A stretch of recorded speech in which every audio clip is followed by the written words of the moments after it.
Waalaikumsalam warahmatullahi wabarakatuh.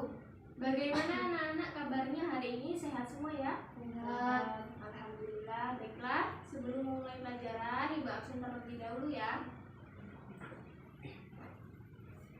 Audrea Nabiga Diawadi Tidak berangkat. Naila Syahrani Hadir Bu. Arkaisa Maudi Hadir Bu. Setiani. Hadir Bu. Ya, alhamdulillah hadir semua ya.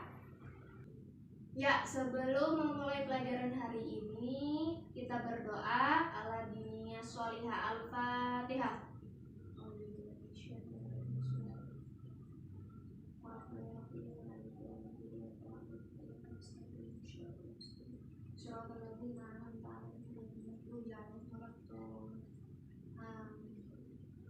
Ya, sebelum memulai pelajaran hari ini, Ibu ingin bertanya, siapa yang masih ingat pelajaran minggu lalu tentang apa? Tentang apa? Tentang sholat sunnah rawatib. Ya, tentang sholat sunnah rawatib. Coba yang masih ingat pengertian sholat sunnah rawatib siapa? Ibu. Ya, coba Maudi, apa itu sholat sunnah rawatib? Sholat sunnah rawatib adalah sholat sunnah yang mengiringi sholat fardu dan dikerjakan sebelum atau sesudah sholat fardu. Ya, coba kemarin sholat sunnah rawatib itu mempunyai dua pelaksanaan apa aja? Coba Naila. Qobliyah dan ba'diyah. Ya. Nah, jika kita melaksanakan sholat sunnah rawatib itu kan akan mendapatkan hikmahnya. Apa aja sih hikmahnya? Coba yang masih ingat? Ya, Setiani. 1. Menyempurnakan sholat fardu. Ya. Yang kedua, dijauhkan dari api neraka. Ya. Yang ketiga, mendatangkan banyak kebaikan. Ya. Yang keempat, mendapatkan rahmat dari Allah Subhanahu wa Ta'ala. Ya. Jadi masih pada ingat semua ya?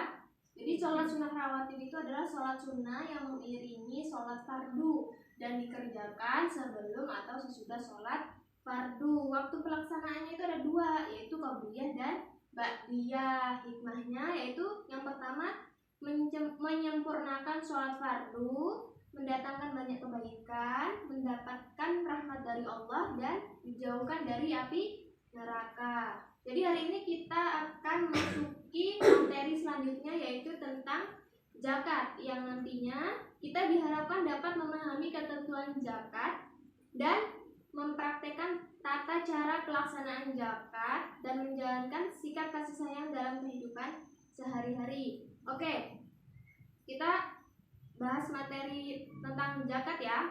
Ada yang udah tahu apa itu zakat? Gak ada yang tahu? Ya, di sini dijelaskan zakat yaitu menurut bahasa berasal dari bahasa Arab yaitu ajakah yang artinya bertambah, tumbuh dan berkembang. Kemudian zakat menurut istilah yaitu sesuatu yang hukumnya wajib diberikan dari harta tertentu menurut sifat dan ukuran tertentu kepada golongan yang berhak mendapatkan. Ya, jadi zakat itu seperti mengeluarkan sebagian harta yang diberikan kepada orang yang membutuhkan. Ya, ngerti ya? Kemudian yang selanjutnya macam-macam zakat. Macam-macam zakat ini ada dua. Yang pertama itu zakat mal dan zakat fitrah. Yang pertama ya, zakat fitrah itu apa sih? Siapa yang udah tahu apa itu zakat fitrah? Ya, jadi zakat fitrah itu zakat yang wajib dikeluarkan oleh setiap muslim setahun sekali, biasanya waktunya di akhir bulan Ramadan. Di sini dijelaskan waktunya itu sesudah sholat maghrib sampai sebelum melaksanakan sholat Idul Fitri. Lalu bagaimana sih Bu jika seseorang mengeluarkan zakat itu waktunya setelah sholat Idul Fitri? Itu jatuhnya bukan zakat ya, tapi jatuh ke sodako ya. Nah, selanjutnya yang kedua yaitu zakat mal. Ada yang tahu zakat mal itu apa? Coba Setiani. Zakat mal atau zakat harta yaitu zakat yang dikenakan atas harta yang dimiliki dengan syarat dan ketentuan yang telah ditetapkan oleh syarat. Ya, itu tadi ya, itu pengertian dari zakat mal atau zakat harta. Zakat mal atau zakat harta yaitu zakat yang yang dikenakan atas harta yang dimiliki dengan syarat dan ketentuan yang telah ditetapkan oleh syara. Jadi begini, contohnya zakat mal itu misalnya kita mempunyai suatu pekerjaan. Pekerjaan itu misalnya kayak petani, pedagang, peternak. Nah, itu kita semua itu wajib melakukan atau melaksanakan zakat apabila pendapatan yang telah kita miliki itu mencapai nisab yang telah ditetapkan. Nah, tujuan dari zakat mal ini adalah untuk mensucikan harta dari hak-hak kaum miskin di antara umat Islam, ya. Tujuannya itu untuk membersihkan harta kita dari hak orang miskin, gitu ya. Selanjutnya syarat wajib zakat fitrah. Yang pertama yaitu harus orang Islam. Jadi setiap orang Islam ini wajib mengeluarkan zakat. Yang kedua yaitu merdeka. Merdeka ini orang yang telah merdeka, yang tidak menjadi budak orang lain. Itu biasanya terjadi pada zaman dulu. Yang ketiga berakal atau balik. Jadi orang yang berakal dan balik ini wajib melaksanakan zakat. Jika orang yang tidak berakal atau orang gila itu tidak wajib membayar zakat, ya. Yang keempat berkecukupan, yaitu orang yang mampu. Yang terakhir yaitu memenuhi nasab atau memenuhi ketentuan. Selanjutnya syarat wajib zakat mal. Yang pertama hak milik pribadi, yang kedua harta selalu bertambah dan berkembang, yang ketiga memenuhi syarat nisbah, dan yang keempat mencapai 1 tahun kepemilikan. Paham ya? Selanjutnya orang yang berhak menerima zakat. Yang pertama yaitu fakir, yang kedua miskin. Jadi fakir sama miskin ini berbeda. Kalau fakir itu orang yang tidak mempunyai pekerjaan, sedangkan si miskin ini orang yang mempunyai pekerjaan tetapi pendapatannya tidak banyak. Yang ketiga amil. Amil ini orang yang mengelola zakat. Jadi dia berhak mendapatkan zakat juga. Yang kelima mu'alaf. Mu'alaf ini orang yang baru masuk Islam. Yang kelima budak, orang yang diperintah-perintah tanpa mendapatkan upah. Itu biasanya ada pada zaman dulu juga. Ghorim, orang yang mempunyai utang tapi dia tidak mampu membayarnya. Yang ketujuh yaitu fisabilillah, atau orang yang berjuang atau berperang dalam membela Islam. Yang terakhir yaitu ibnu sabil atau musafir, yaitu orang yang dalam perjalanan jauh. Itu biasanya juga ada waktu zaman dahulu, ya. Paham semua?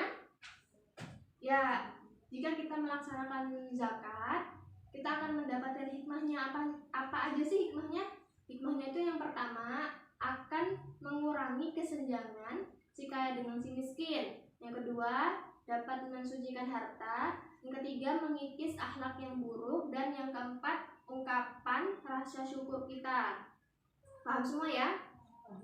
Ya, tadi pelajaran dari materi zakat mulai dari pengertian, macam-macam, syarat orang yang wajib menerima, dan hikmah zakat. Ada yang kurang paham? Paham semua?